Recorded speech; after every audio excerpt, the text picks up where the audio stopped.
भाऊबीजेच्या सर्वांना खूप खूप शुभेच्छा. तर आज बघा माहेरला निघाली.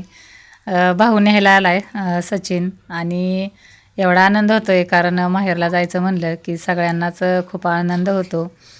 तर सगळ्यात म्हणजे महत्त्वाचं आता बहिणी माझ्या आल्यात, तर त्यासुद्धा माझी वाट बघतायत. मलाच उशीर झालाय आणि सगळ्यांची म्हणजे एवढी आता आतुरता लागली. तर आता एवढा संध्याकाळचा उशीर झाला होता ना, आणि भरपूर पाऊस पडला आणि विजावारांसहित. तर अजून पाऊस भरपूर बाहेर चालू आहे आता, त्यामुळं जेवणाचा ब्लॉग काही शूट करता नाही आला कारण लाईट गेल्या होत्या. आत्ता कुठं लाईट आली तर बघा. आता आमची चुलती म्हणजे आम्ही त्याला काकी बोलतो लहानपणापासून. आता ही बहीण, आता अजून एक बहीण, आता आम्ही अशा बऱ्याच जणी आमच्या 12 ते 12:30पर्यंत गप्पा चालू होत्या. आता सकाळ झाली बघा. आणि एवढा पाऊस रात्रभर झाला होता सगळा की म्हणजे काही सगळं असं सुचतच नव्हतं. तर इथं बघा आम्ही पटकन असं आवरलं. आता सगळ्यांनाच एकमेकांना म्हणजे ज्याच्या त्याच्या ड्युटीवर किंवा कामावर लागायचं होतं, त्यामुळं इथं भाऊबीजेचं आमचं तयारी सुरू होती. तर आता यावेळी जरा आम्ही चेंज केलं. चेंज म्हणजे काय की नेहमी मी मोठी असल्यामुळे मी पहिल्यांदा ओवाळते किंवा राखी बांधते. आता यावेळेस लहानीपासूनच सुरुवात केली होती. आता स्मिताने पहिल्यांदा ओवळून घेतलं आणि नंतर मग स्वातीने घेतलं ओवळून, कारण त्यांना पण कधीतरी पहिल्यांदा नंबर पाहिजे नाही का. नाहीतर मोठी म्हणून माझाच सर्वात अगोदर मान असायचा. पण आमच्यात तसं काही नसतं. एकमेकांबद्दलचं प्रेम, आमचे भाऊ असू किंवा आम्ही बहिणी असू, तर तेच म्हणजे सगळ्यात आमचं महत्त्वाचं असतं, एकमेकांना समजून घेणं. आता इथं सगळं आता व्यवस्थित असं चाललं होतं. मधून अधून दुसरं कोणी असं फोटोसुद्धा काढत होते आणि कोणी असं व्हिडिओसुद्धा करत होते. त्यामुळं इकडं बघावं का तिकडं बघावं असं चालू होतं आमचं. आणि आता आमचा सागर भाऊ, त्यालासुद्धा ओवळून घेतलं. सगळ्यांचं नंबरवार झालं आणि आम्ही नंतर मग अशी मज्जा मस्ती केली थोडीशी. आता सगळ्यांच्या म्हणजे बहीण भावांच्या म्हणजे घरात किंवा बहीण भावंडं एकत्र आल्यावर जी मज्जा मस्ती असते ती सुद्धा आम्ही केली बघा. इथं थोडंसं व्हिडिओ किंवा शूट करणं, फोटो काढणं हे आमचं चालूच होतं. तर इथं बघा आम्ही तिघी बहिणी आणि आमचे 2 भाऊ. आणि बघा ही बारकी चिली पिली, आता आमची ही भाऊज आहे लहान, ती सुद्धा आता माहेरी जाणार आहे.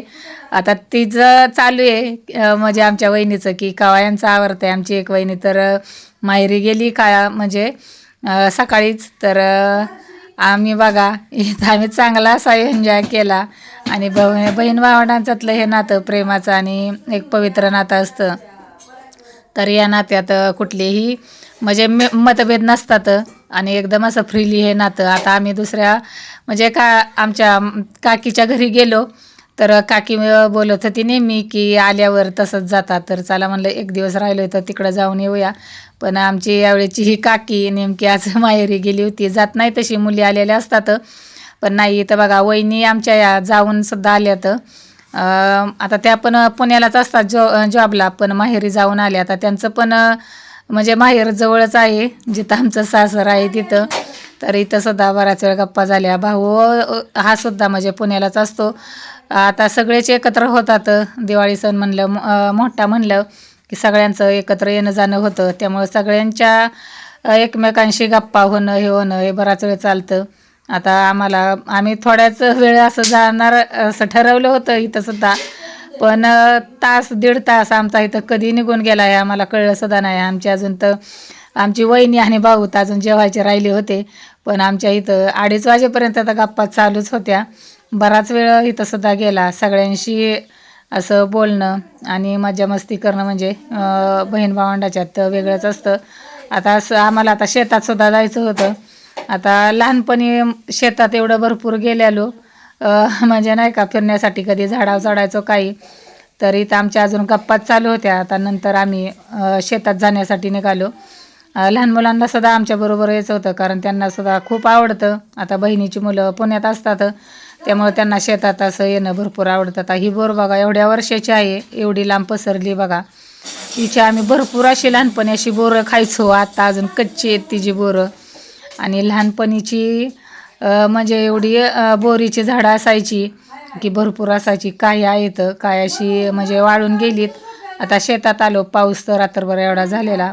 आता मुरमाने रस्ता भरलेला तरी बघा एवढा चिखल झाला आहे. आणि आता आई आम्ही पोरं तर पुढं गेल्यात, कारण त्यांना एवढं उड्या मारत मारत त्यांना कधी म्हणजे शेतात पोचतोय असं झालं आहे. आता भरपूर अशी इथं झाडं पण आहे. पहिले आमच्या इकडं आमच्या बाप्पूंची अशी लिंबोणीची बाग होती. भरपूर अशी मोठे मोठे लिंब असायचे, रसाळ लिंबे. आणि आता परत त्यांनी लावली होती पण ती काय आली नाही बघा. इथं बघा छोटीचं म्हणजे आमच्या लहान बहिणीचा छोटा मुलगा, त्याला एवढी म्हणजे आवड आहे बघा. असा तो त्याने आत्ताच सुरुवात केली. म्हणत होता आता मम्मी मी शेती पिकवतो. तर बघा लहान मुलांना सुद्धा आपण असं शेतात नेलं त्यांना सुद्धा किती आवड असते ना. आता ही सागाची झाडं बघा एवढी मोठी झालीत. मी यांना म्हणजे ज्यावेळेस ही सागाची झाडं लावली होती ना, त्यावेळेस मी सुद्धा यांना लावू लागितलं होतं, पाणी घालू लागितलं होतं. म्हणजे माझं लग्नाच्या वेळी तर आता बघा केवढी मोठी झाडं झाली सागाची. आता इकडं स्वातीला आणि कृतिकाला पोरांना सगळ्यांना पेरू खायचे होते. त्यांनी पेरू काढून सुद्धा घेतले. आणि इथं बघा आता हे चक्कूचं झाड होतं, एवढे भरपूर ह्याला चक्कू लागायचे. आमच्या वहिनीने लावलं होतं. इकडं केळीसुद्धा लावली होती पण ते वटून गेलं का तर वरून जे तारा येतं ते शॉर्ट सर्किट झालं आणि पूर्ण बरीच झाडं अशी जळली होती. तर बरंच म्हणजे असं नुकसान झालं होतं, पूर्ण ऊस जळाला होता. तसं बघा शेतकऱ्यांचं तसं कधी काही म्हणजे नुकसान होईल कुठं काही ते काही सांगता येत नाही. आता यांनी बघा मस्त छान असा पेरूचा आनंद लुटला होता.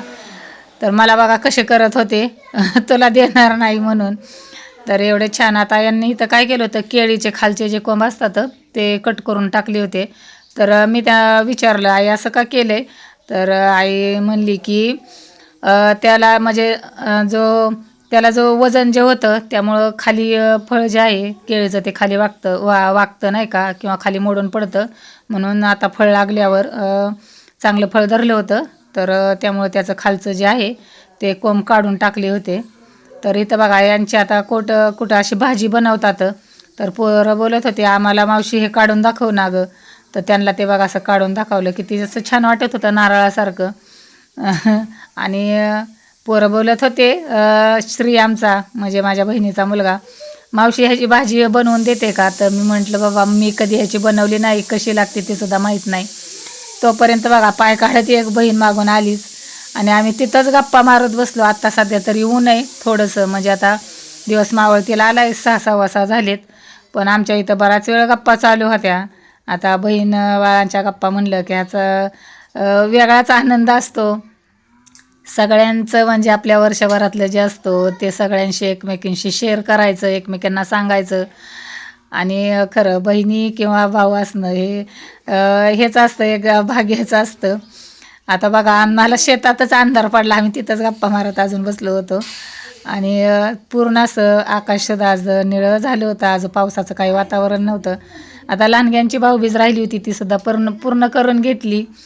तर माझा आजचा व्हिडिओ तुम्हाला कसा वाटला माहेरचा, तर आवडला असेल तर एक लाईक शेअर सबस्क्राईब करायला विसरू नका. आणि इथं बघा माया लेकी आणि माझी आई माझ्यावर कशा हसत होत्या माझे व्हिडिओ बघून. तर म्हणलं हळूहळू मी सुद्धा शिकेन, अजून माझं नवीन आहे. तर इथं खेकड्याची भाजी आज मी बनवली होती. तर माझा व्हिडिओ तुम्हाला आवडला का कमेंट करा.